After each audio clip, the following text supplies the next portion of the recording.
आइए हम लोग चलते हैं, ठीक है। आप देखते हैं कि 2018 में कैसे प्रश्न पूछे गए थे, ठीक है। क्वेश्चन नंबर फर्स्ट को देखते हैं मेरे भाई, ध्यान दीजिएगा। निम्नलिखित में से किन स्थानों से मध्य पाषाण काल में पशुपालन के प्रमाण मिले हैं? किस स्थानों से मध्य पाषाण काल से संबंधित, ठीक है, मध्य पाषाण काल में पशुपालन के प्रमाण मिले हैं? मध्य पाषाण काल में पशुपालन के प्रमाण मिले हैं। ए औदे, बी बोरी, सी बागोर, डी लेखनिया। मेरे भाई ध्यान दीजिएगा, ठीक है। इसका उत्तर क्या होगा? बागोर। बागोर। मध्य पाषाण, ध्यान दीजिएगा, मध्य पाषाण शब्द का सर्वप्रथम प्रयोग किसने किया था? सर्वप्रथम प्रयोग किसने किया? ठीक है, सर्वप्रथम प्रयोग किसने किया? हाइडर। हाइडर एवं वेस्ट्राफ ने किया था। हाइडर एवं वेस्ट्राफ ने मध्य पाषाण शब्द का सर्वप्रथम प्रयोग किया था। मेरे भाई यह काल, ध्यान दीजिएगा, यह काल, ठीक है, यह काल आखेटक एवं पशुपालन का काल था। एवं पशुपालन का काल था। पशुपालन का काल था। इस काल में हमारे आदि मानवों ने पत्थर के छोटे छोटे उपकरण बनाए थे। पत्थर के छोटे छोटे उपकरण बनाए थे, जिनको क्या कहते हैं? माइक्रोलिथ कहते हैं। जिनको क्या कहते हैं? माइक्रोलिथ। माइक्रोलिथ कहते हैं। माइक्रोलिथ या सूक्ष्म एवं लघु पाषाण उपकरण।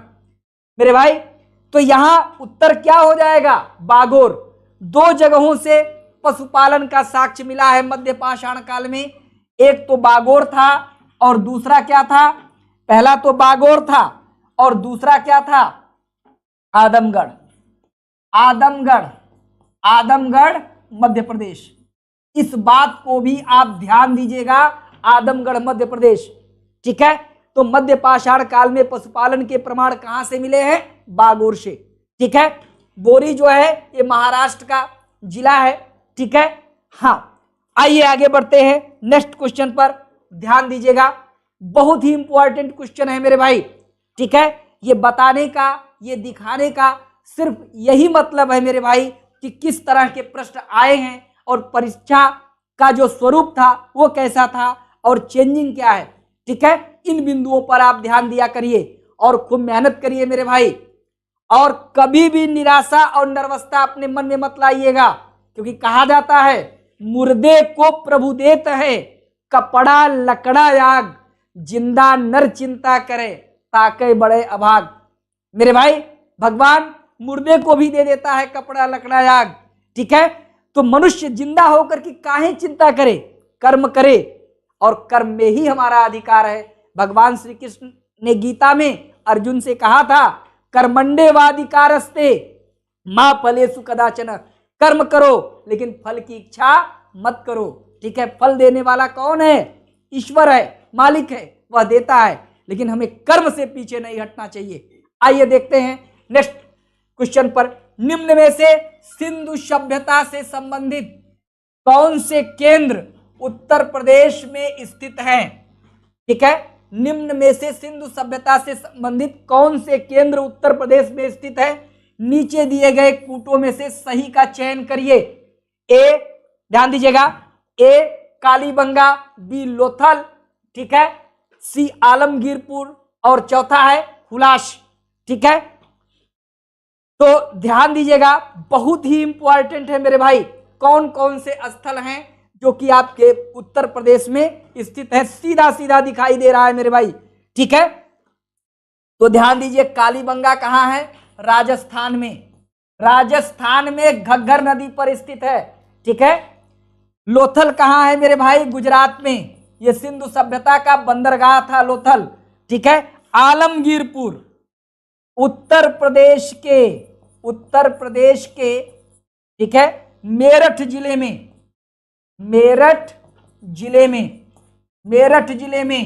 ठीक है, उत्तर प्रदेश के मेरठ जिले में हिंडन नदी पर है। कहां पर है? हिंडन नदी पर। ठीक है, तो उत्तर प्रदेश के मेरठपुर जिले में हिंडन नदी पर है। हुलास कहां है? उत्तर प्रदेश के सहारनपुर जिले में स्थित है। उत्तर प्रदेश के सहारनपुर जिले में स्थित है।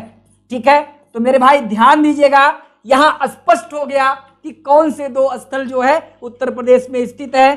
तो तीसरा और चौथा, तो ऑप्शन क्या हो जाएगा? उत्तर क्या हो जाएगा? डी, तीसरा और चौथा।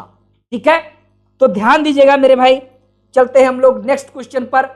निम्नलिखित में से कौन शुक्ल यजुर्वेद की संहिता है? शुक्ल यजुर्वेद की संहिता है। ए वाजसनेयी, बी मैत्रायणी, सी तैत्तिरीय, डी काठक। ठीक है, संहिता यानी ग्रंथ। ठीक है, तो शुक्ल यजुर्वेद की संहिता कौन सी है? वाजसनेयी है, वाजसनेयी। ठीक है, संहिता किसकी है? शुक्ल यजुर्वेद की है। बाकी ये तीनों किसकी हैं? कृष्ण यजुर्वेद, कृष्ण यजुर्वेद, कृष्ण यजुर्वेद।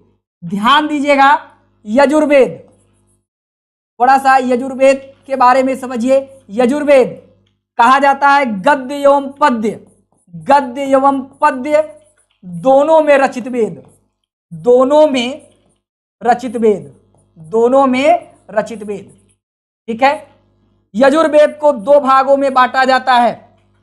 पहला है शुक्ल यजुर्वेद, शुक्ल यजुर्वेद जो कि किसमें है? पद्य में है, पद्य में रचित है, पद्य में रचित है। जबकि कृष्ण यजुर्वेद, कृष्ण यजुर्वेद, ठीक है, कृष्ण यजुर्वेद गद्य एवं पद्य दोनों में रचित है। गद्य एवं पद्य ध्यान रखिएगा, बहुत इंपॉर्टेंट है मेरे भाई, ये परीक्षा में पूछा जाता है। गद्य एवं पद्य दोनों में रचित है, गद्य और पद्य दोनों में रचित है। ठीक है, गद्य एवं पद्य दोनों में रचित, दोनों में रचित। ध्यान दीजिएगा, कहा जाता है कि यज्ञीय विधि विधानों का, ठीक है, यज्ञीय विधि विधानों का, विधि विधानों का उल्लेख किसमें मिलता है?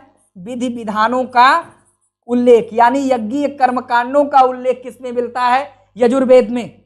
ध्यान दीजिएगा, बहुत ही इंपॉर्टेंट है मेरे भाई, परीक्षा में पूछे गए हैं। पढ़ाते समय हम एक एक चीज को और विस्तार में और विस्तृत तरीके से हम आपको बताएंगे इसको। ठीक है, तो आइए चलते हैं नेक्स्ट क्वेश्चन पर, ध्यान दीजिएगा। ठीक है, क्वेश्चन नंबर 4 देखें। हाथी गुम्फा अभिलेख, हाथी गुम्फा का अभिलेख किस शासक के विषय में जानकारी का स्रोत है? ठीक है, हाथी गुम्फा अभिलेख किस शासक के विषय में जानकारी का स्रोत है मेरे भाई? इसमें पेन उठाने की जरूरत नहीं, सीधा टिक करिए, कलिंग नरेश खारवेल, कलिंग नरेश खारवेल। ये खारवेल कहाँ का राजा था? कलिंग का राजा था, कलिंग नरेश था खारवेल। ठीक है, भारत में सबसे पुराना अभिलेख, भारत में सबसे पुराने अभिलेख किसके हैं? सबसे पुराने अभिलेख, ठीक है, सबसे पुराने अभिलेख अशोक के हैं। किसके हैं? अशोक के हैं। ठीक है, सबसे पुराना अभिलेख किसका है? अशोक का है। ठीक है, तो इस चीज को आप लोग ध्यान दीजिएगा, बहुत अच्छा यहां पर प्रश्न पूछा गया है कि हाथी गुम्फा अभिलेख, इसमें और क्या वर्णन है? हाथी गुम्फा अभिलेख में भारतवर्ष, भारतवर्ष शब्द का, भारतवर्ष शब्द का सर्वप्रथम उल्लेख, सर्वप्रथम उल्लेख इसी हाथी गुम्फा अभिलेख में मिलता है। ठीक है, तो यहां से इस तरह से भी परीक्षा में प्रश्न पूछे जाते हैं। आइए ध्यान दीजिए, आगे हम लोग बात करते हैं।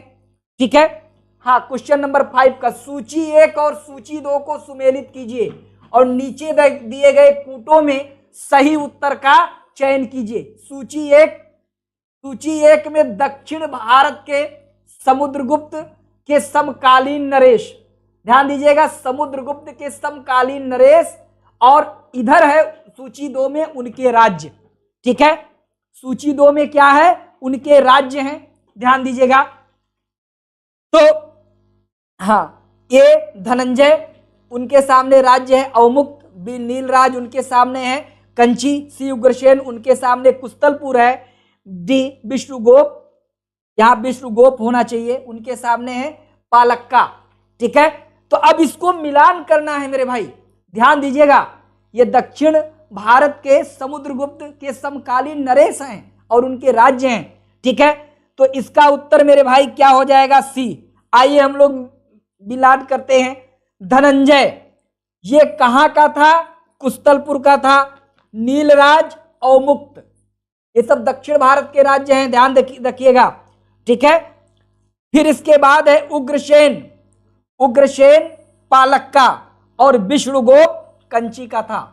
विष्णुगोप कहां का था, कंची का था। तो उत्तर क्या हो जाएगा, सी। ठीक है, उत्तर क्या हो जाएगा, सी। ध्यान दीजिएगा, आइए बढ़ते हैं नेक्स्ट क्वेश्चन पर। पुष्यमित्र शुंग द्वारा 2 अश्वमेध यज्ञ किए जाने के बारे में जानकारी किस लेख से मिलती है। बहुत अच्छा प्रश्न है मेरे भाई, ध्यान दीजिएगा। पुष्यमित्र शुंग द्वारा 2 अश्वमेध यज्ञ किए जाने के बारे में जानकारी किस लेख से मिलती है। ठीक है, ए सारनाथ लेख, बी बेसनगर लेख, सी अयोध्या लेख, डी हाथी गुम्फा लेख। तो उत्तर क्या हो जाएगा मेरे भाई, अयोध्या लेख। ये अयोध्या लेख किससे संबंधित है, धनदेव से, धनदेव से संबंधित है। और इसी अयोध्या लेख में क्या कहा गया कि पुष्यमित्र शुंग ने 2 अश्वमेध यज्ञ किया था, और यह अश्वमेध यज्ञ संपादित किसने करवाया था, पतंजलि ने, पतंजलि। ठीक है, पतंजलि कौन थे, पुष्यमित्र शुंग के, पुष्यमित्र शुंग के पुरोहित थे, पुष्यमित्र शुंग के पुरोहित थे, जिन्होंने 2 अश्वमेध यज्ञ करवाया था। ठीक है, पतंजलि का एक ग्रंथ है मेरे भाई महाभाष्य, इसको भी आप मत भूलिएगा, ये कई बार परीक्षा में प्रश्न पूछा गया है। पतंजलि के ग्रंथ का क्या नाम है, महाभाष्य। ठीक है, आइए आगे बढ़ते हैं नेक्स्ट क्वेश्चन पर, ध्यान दीजिएगा। नीचे 2 कथन दिए गए हैं, जिनमें से एक को कथन ए तथा दूसरे को कारण आर कहा गया है। इसी तरह से प्रश्न परीक्षा में पूछे जा रहे हैं, कूट पर विशेष ध्यान दिया करिए मेरे भाई। ठीक है, कथन और कारण पर भी विशेष ध्यान दिया करिए, क्योंकि अब ट्रेड यही है, अब ट्रेड यही है, इसलिए मेहनत करनी पड़ेगी मेरे भाई। कहा जाता है कि मुश्किलों से कभी भी घबराना नहीं चाहिए, क्योंकि मुश्किलों से जो घबराते हैं जलीले खार होते हैं, बदल दे वक्त की तकदीर वो खुददार होते हैं। हजारों डूबते हैं ना खुदाओं के भरोसे पर, जो खुद चप्पू लगाते हैं वो अक्सर पार होते हैं। तो मेरे भाई अपनी नाव हमें स्वतः खेनी है, लेकिन हमारे साथ, हमारी संस्था परीक्षा दृष्टि के साथ इसको ध्यान रखिएगा। तो आइए ध्यान दीजिए, आगे क्वेश्चन नंबर 7 को देखते हैं। कथन ए, ध्यान दीजिएगा, कथन ए में क्या कह रहा है, भारत पर तुर्की आक्रमण सफल हुए। कथन बी, उत्तर भारत में राजनीतिक एकता नहीं थी। ठीक है, बहुत ही बढ़िया, इस तरह से प्रश्न पूछा गया है, भारत पर तुर्की आक्रमण सफल हुए। क्यों सफल हुए मेरे भाई तुर्की आक्रमण, क्यों तुर्कों ने भारत पर आक्रमण किया? तो यहां पर एक चीज आप ध्यान दीजिएगा, जब जब केंद्रीय सत्ता कमजोर होती है तब तब प्रांतीय राजा अपनी स्वतंत्रता घोषित करते हैं, और उसी समय भारत पर विदेशियों का क्या होता है, आक्रमण होता है।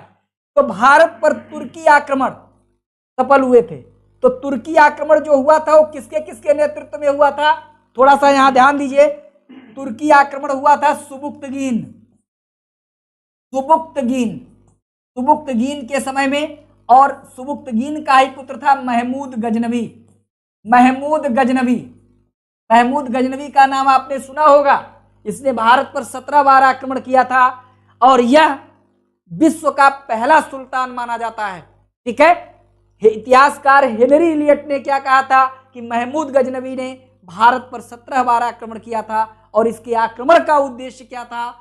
सिर्फ यहां के धन को लूटना था मेरे भाई, सिर्फ यहां के धन को लूटना।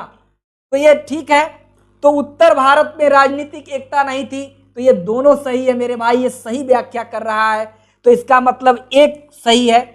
ठीक है, ए और आर दोनों सही है तथा कारण आर ए की सही व्याख्या कर रहा है, क्योंकि उत्तर भारत में राजनीतिक एकता नहीं थी। अगर राजनीतिक एकता रही होती, राजनीतिक एकता रही होगी तो कभी भी महमूद गजनवी जीता नहीं होता, इसको ध्यान दीजिएगा। ठीक है, तो आइए हम लोग आगे चलते हैं क्वेश्चन नंबर 8 पर। ठीक है, हाँ ध्यान दीजिएगा, क्वेश्चन नंबर 8, निम्न मंदिरों को कालानुक्रम में व्यवस्थित कीजिए। निम्न मंदिरों को कालानुक्रम में व्यवस्थित कीजिए और नीचे दिए गए कूटों में से सही उत्तर का चयन करिए। ए बृहदेश्वर मंदिर, बी गंगईकोंड चोलपुरम मंदिर, सी महाबलीपुरम का तटीय मंदिर और चौथा है सप्त पैगोडा। चौथा क्या है? सप्त पैगोडा। तो मेरे भाई सबसे पहले अगर देखा जाए तो किसका निर्माण हुआ था? ठीक है, सप्त पैगोडा का। फिर इसके बाद जो है महाबलीपुरम का तटीय मंदिर का निर्माण हुआ था। फिर इसके बाद जो है गंगईकोंड चोलपुरम का निर्माण हुआ था राजेंद्र प्रथम के द्वारा। फिर बृहदेश्वर मंदिर बनवाया गया था राजराज प्रथम के द्वारा। तो इसमें उत्तर क्या होगा? डी। ठीक है, उत्तर क्या होगा? डी। 4, 3, 1 और 2। 4, 3, 1 और 2। तो सबसे पहले सप्त पैगोडा बनवाया गया था, फिर महाबलीपुरम का तटीय मंदिर, फिर इसके बाद गंगईकोंड चोलपुरम मंदिर। कहा जाता है गंगईकोंड चोलपुरम, ये किसने बनवाया था? राजेंद्र प्रथम। और ये चोल काल का महानतम शासक था। इसे इतिहास में राजेंद्र चोल भी कहते हैं। इसे क्या कहते हैं? राजेंद्र चोल भी कहते हैं। कहा जाता है गंगा घाटी अभियान के दौरान इसने पालवंशी शासक को पराजित किया था, इसलिए इसने गंगईकोंड चोल की उपाधि धारण की थी। इसने राजेंद्र चोल ने, और गंगईकोंड चोलपुरम नामक एक नई राजधानी भी बसाई थी, नगर बसाया, उसे राजधानी बनाई थी। ठीक है, और वहीं पर एक मंदिर का निर्माण करवाया था जिसे गंगईकोंड चोलपुरम मंदिर कहते हैं। बृहदेश्वर मंदिर का निर्माण किसने करवाया था? राजराज प्रथम ने करवाया था। इस बात को मेरे भाई आप लोग ध्यान दीजिएगा। ठीक है, ये बहुत ही इंपॉर्टेंट है भैया, बहुत ही इंपॉर्टेंट है। ठीक है, और आगे भी इस तरह परीक्षा में प्रश्न पूछे जाते हैं। ठीक है, महाबलीपुरम का तटीय मंदिर किसने बनवाया था? महाबलीपुरम का तटीय मंदिर किसने बनवाया था? नरसिंह वर्मन द्वितीय ने। नरसिंह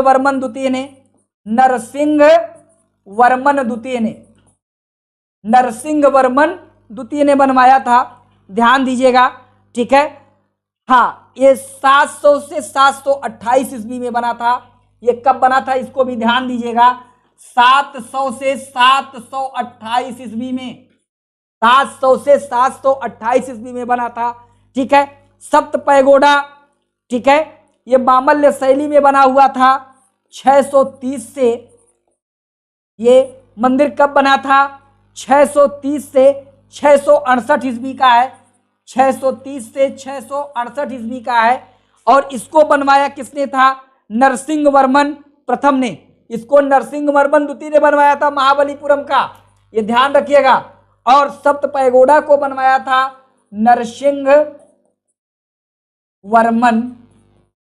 ठीक है, नरसिंह वर्मन या नरसिंह देववर्मन प्रथम ने बनवाया था। ठीक है, गंगईकोंड चोलपुरम, ध्यान दीजिएगा मेरे भाई, 1025 में बना था। गंगईकोंड चोलपुरम कब बना था? 1025 में बना था। और कहा जाता है कि जो बृहदेश्वर मंदिर था जिसको राजराज ने बनवाया था, ये कब बना था? 1003 से 1010 में। 1003 से 1010 ईस्वी। इसको ध्यान दीजिएगा। अब सीधा सीधा मिलान कर लीजिए, सीधा उत्तर क्या आएगा? डी आएगा। ठीक है मेरे भाई, इस तरह से प्रश्न पूछा जा रहा है। ट्रेड अब चेंज कर रहा है, ध्यान दीजिएगा। इस बार की परीक्षा में 2021 की पीसीएस की परीक्षा में इस तरह के प्रश्न रखे जा रहे हैं मेरे भाई, इस बात को ध्यान दीजिए। यही समझाने का तारतम्य है, यही हमारे बताने का तरीका है, ताकि जो है इस चीजों से आप अवगत रहें। ठीक है, आइए चलते हैं नेक्स्ट क्वेश्चन पर। निम्न में से कौन सी संस्था विदेशी व्यापार से संबंधित थी? कौन सी संस्था विदेशी व्यापार यानी विदेशी व्यापार, विदेशों से व्यापार के लिए संबंधित थी? तो संस्था का नाम क्या है? पेन उठाने की जरूरत नहीं है मेरे भाई, नानादेशी है। उस संस्था का नाम क्या है? नानादेशी। जबकि श्रेणी नगरम और मणिग्राम ये संस्था जो है अपने ही राज्य में, क्षेत्र में व्यापार में संलग्न थी, जबकि नानादेशी क्या थी? विदेशी व्यापार से संबंधित संस्था थी। ठीक है, दक्षिण भारत। ध्यान रखिएगा, निम्नलिखित युग्मों में से कौन सही सुमेलित नहीं है? निम्नलिखित युग्मों में से कौन सुमेलित नहीं है? अदीना मस्जिद, मांडू, लाल दरवाजा मस्जिद, जौनपुर, दाखिल दरवाजा, गौड़, तीन दरवाजा, अहमदाबाद। बहुत ही इंपॉर्टेंट प्रश्न है मेरे भाई, और बहुत ही अच्छा प्रश्न है। तो यहां सीधा सीधा सा दिख रहा है, इसमें कुछ भी करने की जरूरत नहीं है। सीधा अदीना मस्जिद, ये कहां था? ये मांडू में नहीं था, बल्कि कहां था? बंगाल में। ये कहां था? अदीना मस्जिद कहां थी? ये बंगाल में थी मेरे भाई। ठीक है, बंगाल में। और इसका जो निर्माण करवाया गया था 1360 में सिकंदर शाह ने। इसका जो निर्माण करवाया था 1360 में किसने करवाया था? सिकंदर शाह ने। सिकंदर शाह ने करवाया था मेरे भाई।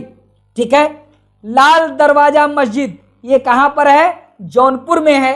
ये सब सुमेलित है मेरे भाई।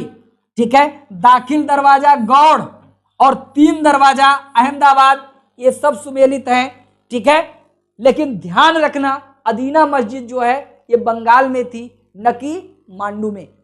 आइए आगे बढ़ते हैं हम लोग नेक्स्ट क्वेश्चन पर। नीचे दो कथन दिए गए हैं, एक को कथन ए और दूसरे को कारण आर कहा गया है। बहुत अच्छा मेरे भाई प्रश्न है।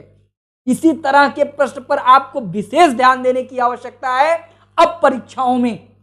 ठीक है, तो ए कथन में क्या है? मध्यकाल में संगीत पर संस्कृत में लिखी गई अनेक पुस्तकों का फारसी में अनुवाद किया गया।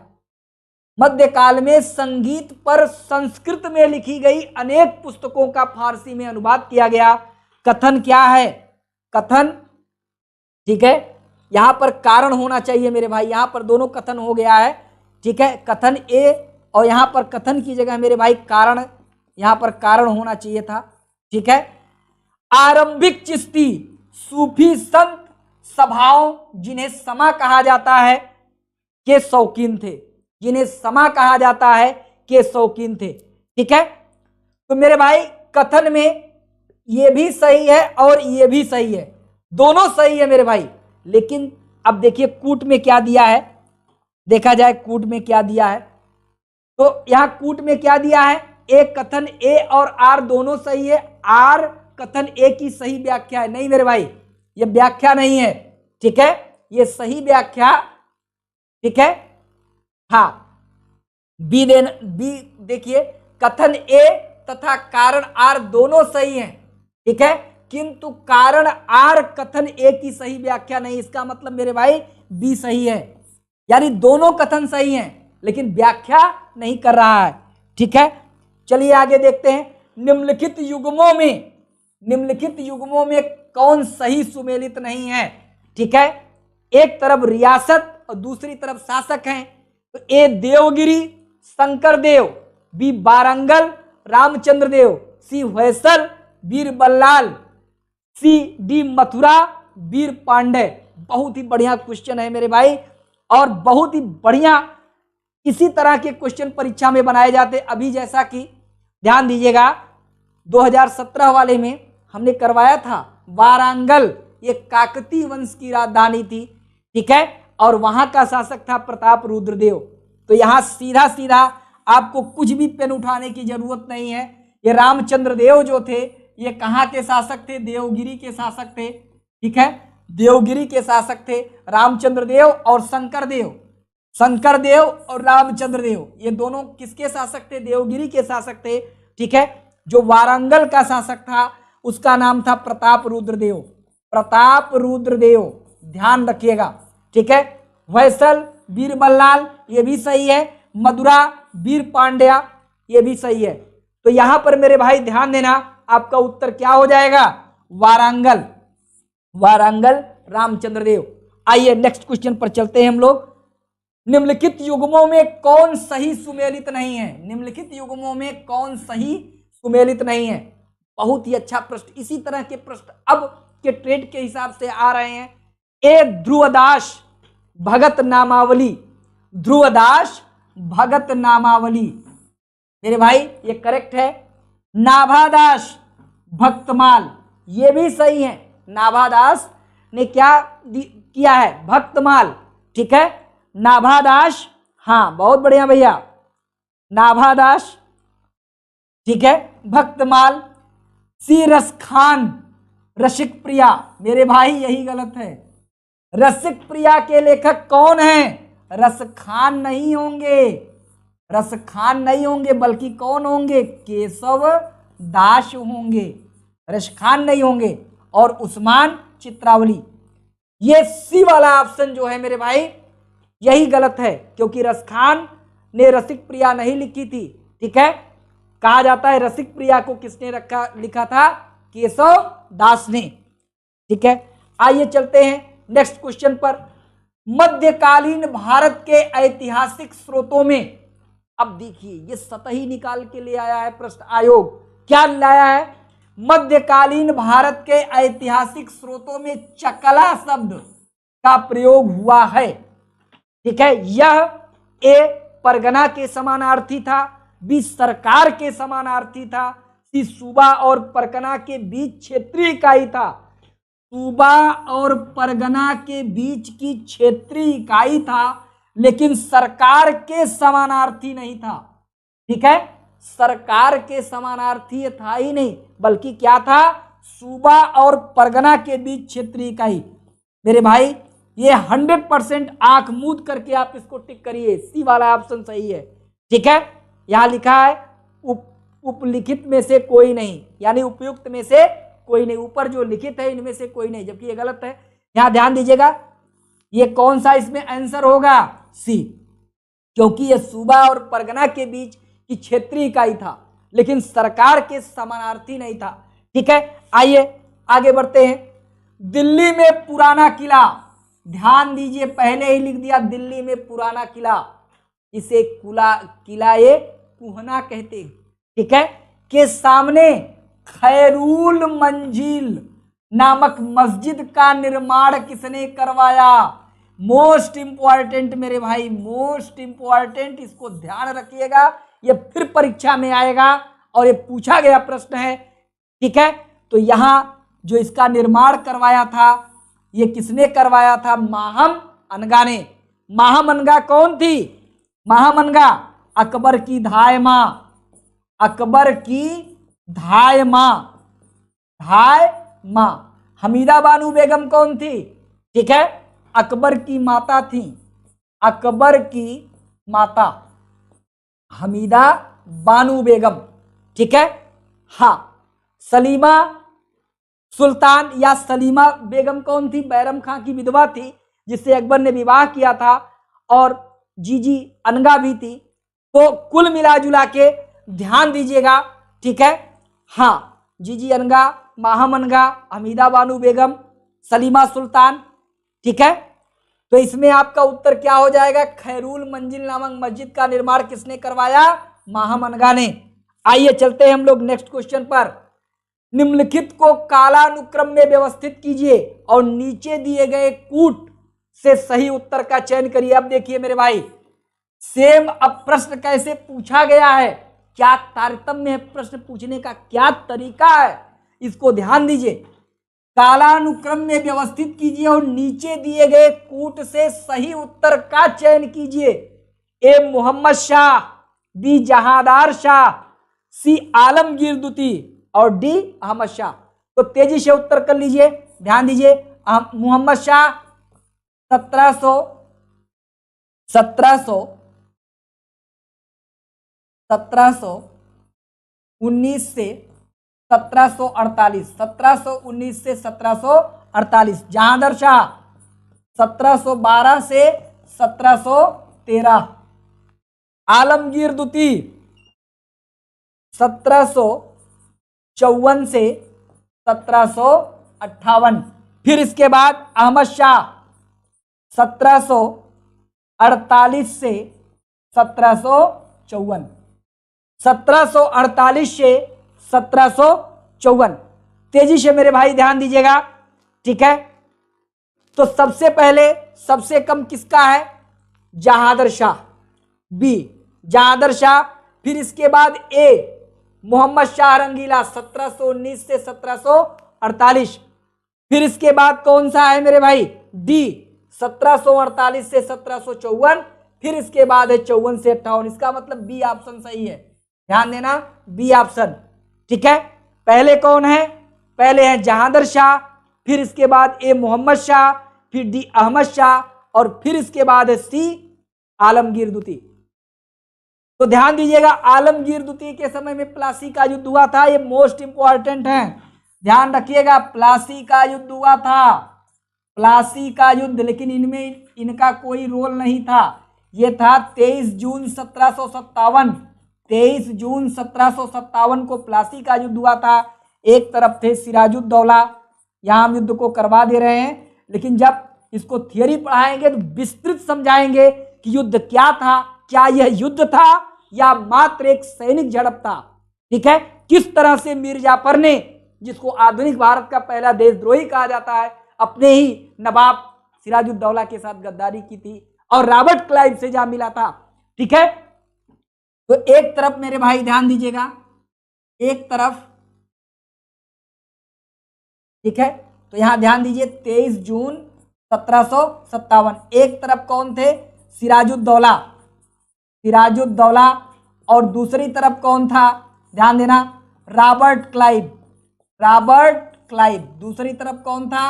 Robert Clive. रॉबर्ट क्लाइव विजयी रहा और सिराजुद्दौला पराजित रहा, क्योंकि इसका प्रधान सेनापति मीर जाफर किससे जाके मिल गया था? जो गद्दार था, रॉबर्ट क्लाइव से मिला था, क्योंकि रॉबर्ट क्लाइव ने उसे नवाब का लालच देकर के अपनी ओर मिला लिया था। आइए मेरे भाई हम लोग नेक्स्ट क्वेश्चन पर चलते हैं। सुरक्षा के लिए मराठों के राजस्व के दावों को किस नाम से जाना जाता है? सुरक्षा के लिए, ध्यान दीजिएगा, सुरक्षा के लिए मराठों के दावों को किस नाम से जाना जाता है? ठीक है मेरे भाई, तो ध्यान रखना, चौथ के नाम से, ठीक है। मराठे क्या करते थे मेरे भाई? महाराष्ट्र की उबड़ खाबड़ जमीन थी, वहां कुछ नहीं होता था, तो ये क्या करते थे? मराठे क्या करते थे? पड़ोसी राज्यों की आय का 1/4 भाग सुरक्षा, ठीक है, 1/4 भाग सुरक्षा के बदले में लेते थे, सुरक्षा के बदले में लेते थे, ठीक है। कौन? मराठे। आइए मेरे भाई आगे बढ़ते हैं, हम लोग नेक्स्ट क्वेश्चन पर चलते हैं। निम्नलिखित युग्मों में से कौन सा सही सुमेलित नहीं है? ए ध्यान दीजिएगा, एक तरफ दिया है स्थान, ठीक है, और दूसरी तरफ दिया है नेतृत्व। निम्नलिखित युग्मों में कौन सही सुमेलित नहीं है? ए संभलपुर सुरेंद्र शाही, गंजाम, ठीक है, बीच में थोड़ा सा हाइफन होना चाहिए था, राधा कृष्ण दंड सेन। कश्मीर, यहां बीच में भी हाइफन है, गुलाब सिंह। लखनऊ लियाकत अली, ठीक है। कौन सा सही सुमेलित नहीं है मेरे भाई? सीधा सीधा है, लियाकत अली ने कहां से विद्रोह का नेतृत्व किया था? इलाहाबाद, ठीक है। अगर एक और जोड़ सकते हैं तो बनारस भी जोड़ लीजिए, बनारस। यहां का नेतृत्व किसने किया था? लियाकत अली ने, ठीक है। लखनऊ से नेतृत्व किसने किया था? लखनऊ से, ठीक है, बेगम हजरत महल, बेगम हजरत महल, बेगम हजरत महल, ठीक है। और बिरजिस कादिर, बिरजिस कादिर, इसको हम जब 1857 का विद्रोह पढ़ाएंगे विधिवत बताएंगे क्यों हुआ था, क्या कारण था, ये कहां कहां फैला था, किसने योजना बनाई थी, पूरा विधिवत बताएंगे। बेगम हजरत महल के बारे में, किस तरह से वाजिद अली शाह से इनका विवाह हुआ था, इनको महक परी की उपाधि दी थी, क्या कारण था कि इन्होंने विद्रोह किया था, इस बारे में हम पूरी डिटेल आपको जानकारी देंगे, ठीक है। लेकिन यहां ध्यान दीजिएगा, ठीक है। बाकी संबलपुर कहाँ है, उड़ीसा में, यहां सुरेंद्र शाही, उज्जवल शाही, ये ठीक है, ये सही सुमेलित है। गंजाम में राधा कृष्ण दंड सेन थे, ठीक है। कश्मीर में आप सीधा जान रहे हैं गुलाब सिंह थे, ठीक है। इसका मतलब लखनऊ, लखनऊ में लियाकत अली नहीं थे, बल्कि लियाकत अली इलाहाबाद और बनारस, इन दोनों जगहों से, ठीक है, 1857 के विद्रोह का नेतृत्व किया था। लखनऊ से किसने किया था, बेगम हजरत महल एवं उनके पुत्र बिरजिस कादिर ने। आइए हम लोग बात करते हैं नेक्स्ट पर। निम्नलिखित युग्मों में कौन सही सुमेलित नहीं है। मेरे भाई ध्यान दीजिए, क्वेश्चन की प्रकृति को ध्यान दीजिए, बिना प्रकृति को समझे आप क्वेश्चन को नहीं समझ पाएंगे। पहले प्रकृति को समझिए, देखिए किस तरह से क्वेश्चन परीक्षा में बनाए गए हैं। निम्नलिखित युग्मों में कौन सही सुमेलित नहीं है। संथाल 1855, कोल 1831, खासी 1829, अहोम 1815। मेरे भाई ध्यान दीजिएगा, ये बहुत ही इंपॉर्टेंट है और इससे परीक्षा में प्रश्न पूछे गए हैं, ठीक है। हाँ तो ध्यान दीजिएगा, हाँ ठीक है। अहोम, जो अहोम विद्रोह है, ध्यान दीजिए, अहोम विद्रोह जो है ये 1815 में नहीं था, बल्कि कब था, 1828 में। अहोम विद्रोह कब था, 1828 में, ये 15 में नहीं था। संथाल जो है 1855 में था, कोल 1831 में था, खांसी जो है 1829 में था, जबकि अहोम विद्रोह 1828 में हुआ था, ठीक है। निम्नलिखित घटनाओं को कालानुक्रम व्यवस्थित कीजिए और नीचे दिए गए कूट से सही उत्तर का चयन करिए। ए, पहला ध्यान दीजिएगा, हंटर आयोग, सैडलर आयोग, वुड का घोषणा पत्र, सार्जेंट योजना। मेरे भाई बहुत ही इंपॉर्टेंट है, इस तरह से प्रश्न परीक्षा में पूछे जाते हैं, ठीक है। तो ध्यान दीजिएगा, हंटर आयोग, ठीक है। पहले वुड का घोषणा पत्र, हाँ वुड का घोषणा पत्र कब आया था, 1854 में। 1854 में उस समय गवर्नर जनरल कौन था, लॉर्ड डलहौजी था। शिक्षा से संबंधित सुझाव देने के लिए वुड का घोषणा पत्र लाया गया था। इनका पूरा नाम था चार्ल्स वुड, ठीक है। इनका पूरा नाम क्या था मेरे भाई, चार्ल्स वुड था। हंटर आयोग, ठीक है। अब देखिए यहां दो चीजें हैं, एक हंटर आयोग भी था और हंटर कमेटी भी थी।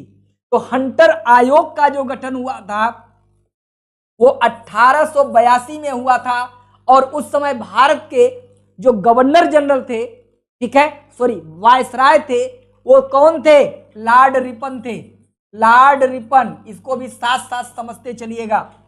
सैडलर आयोग कब लाया गया था, 1817 में, लॉर्ड चेम्सफोर्ड के समय में, ठीक है। 1800 की 1900, ध्यान दीजिएगा मेरे भाई, 1917, यहां 1817 नहीं होगा, 1917 से 1919, इसको ध्यान दीजिएगा। वुड का घोषणा पत्र 54 में, ठीक है। और सार्जेंट जो योजना लाई गई थी वो कब लाई गई थी, 1944 में, 1944 में। तो उत्तर इसका क्या हो जाएगा मेरे भाई, अब तो पूरा क्लियर है, अब तो खुद मिला सकते हैं। उत्तर क्या हो जाएगा, CABC, CABC। तो पहले ध्यान दीजिएगा, सी वुड का घोषणा पत्र, फिर ए है हंटर आयोग, फिर बी है सैडलर आयोग और फिर डी है, सी है, फिर सी है, ठीक है।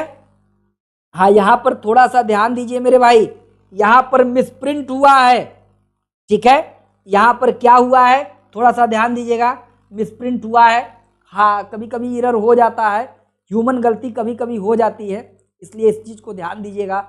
यहां पर सी की जगह क्या होगा, डी होगा। यहां पर सी की जगह क्या हो जाएगा, डी हो जाएगा, इसलिए इस चीज को ध्यान दीजिए। आइए हम लोग नेक्स्ट क्वेश्चन पर चलते हैं। नीचे दो कथन दिए गए हैं। अब देखिए मेरे भाई, फिर जो है कथन और कारण, इसका मतलब क्या है मेरे भाई कि विगत परीक्षा में अब जो प्रश्न पूछे जाएंगे कथन कारण सतही प्रश्न अब रखे जा रहे हैं। इसको बताने का, इसको समझाने का यही मेरा उद्देश्य है, ठीक है। नीचे दो कथन दिए गए हैं, एक को कथन ए, दूसरे को कारण आर कहा गया है। कथन ए, 1946 में मुस्लिम लीग कैबिनेट मिशन प्लान के लिए दी गई अपनी स्वीकृति वापस ले ली थी, ठीक है। कैबिनेट मिशन प्लान के लिए दी गई अपनी स्वीकृति वापस ले ली। कारण 1946 में गठित अंतरिम सरकार में मुस्लिम लीग शामिल हुई थी, ठीक है, मुस्लिम लीग शामिल हुई थी। अब मेरे भाई ध्यान देना, नीचे दिए गए कूटों में से सही उत्तर का चयन करिए। कथन ए तथा कारण आर, ठीक है मेरे भाई, कथन ए तथा कारण आर दोनों सही है, ठीक है, तथा कारण आर कथन ए की व्याख्या है, ठीक है। बी, कथन ए तथा आर दोनों सही है, किंतु कारण आर, ध्यान दीजिएगा, कारण आर ए की व्याख्या नहीं है। सी, कथन ए सही है परंतु कारण आर गलत है। डी, कथन ए गलत है, आर सही है। तो अब यहां पर देखिए क्या सही है। 1946 में मुस्लिम लीग ने, ठीक है, कैबिनेट मिशन प्लान के लिए दी गई अपनी स्वीकृति वापस ले ली थी। बिल्कुल सही है, बिल्कुल सही है मेरे भाई, इसमें कोई दो राय नहीं है। प्लान को वापस लिया था, ठीक है, जिन्ना ने वापस ले लिया था, ये भी ध्यान दीजिएगा, ठीक है, क्योंकि इसमें ये कहा गया था पाकिस्तान से संबंधित कोई प्रस्ताव है या नहीं है, इस चीज को ध्यान दीजिए। कारण जो दिखाया गया है, ठीक है मेरे भाई, जो इसमें कारण दिखाया गया कि 1946 में गठित अंतरिम सरकार में मुस्लिम लीग शामिल हुई थी, ठीक है, ये भी सही है, ठीक है, लेकिन कारण ये नहीं है कि शामिल हुई तब ऐसा हुआ, शामिल हुई थी, यानी ये दोनों सही हैं, कथन भी सही है, कारण भी सही है, लेकिन व्याख्या सही नहीं है। इसका मतलब बी वाला ऑप्शन सही है, ठीक है मेरे भाई, ध्यान दीजिएगा। आइए हम लोग आगे बढ़ते हैं। क्वेश्चन नंबर 22, निम्नलिखित नेताओं में से किसने क्रांतिकारी संगठन अभिनव भारत समाज संस्था की स्थापना की? अभिनव भारत समाज की स्थापना की। ए, भगत सिंह, बी, विनायक दामोदर सावरकर जिसको बीडी सावरकर कहते हैं, बारेंद्र कुमार घोष, पुलिन बिहारी। तेरे भाई इसमें पेन उठाने की भी जरूरत नहीं है क्योंकि उनका नाम है विनायक दामोदर सावरकर। अभिनव भारत, ध्यान दीजिए मेरे भाई, ये अभिनव भारत नामक जो संस्था है ये 1904 में अस्तित्व में आई थी, जबकि इसका पूर्व नाम मित्र मेला था। इसका पूर्व नाम क्या था? मित्र मेला था, जो कि 1899 में यह स्थापित की गई थी। और इसकी स्थापना किसने की थी? बीडी सावरकर, यानी विनायक दामोदर सावरकर थे। विनायक दामोदर सावरकर थे। कहा जाता है ये वही बीडी सावरकर हैं जिन्होंने कहा था 1857 के विद्रोह की प्रकृति के बारे में कि 1857 का विद्रोह, ध्यान रखना, बहुत इंपॉर्टेंट स्टेटमेंट है कि 1857 का विद्रोह, ठीक है, 1857 का विद्रोह भारत का प्रथम एवं सुनियोजित स्वतंत्रता संग्राम था। सुनियोजित स्वतंत्रता संग्राम था। स्वतंत्रता संग्राम था। ध्यान रखना, बहुत इंपॉर्टेंट है। और इनकी पुस्तक एक प्रकाशित हुई थी, एक पुस्तक थी, क्या इनकी पुस्तक का नाम क्या था? ठीक है, इनकी पुस्तक का नाम क्या था मेरे भाई? ध्यान देना, the Indian Indian war of independence, the Indian war of independence, जिसमें इन्होंने कहा था कि ठीक है कि भारत 1857 का जो विद्रोह था भारत का प्रथम एवं सुनियोजित स्वतंत्रता संग्राम था। मेरे भाई ध्यान दीजिएगा, ठीक है।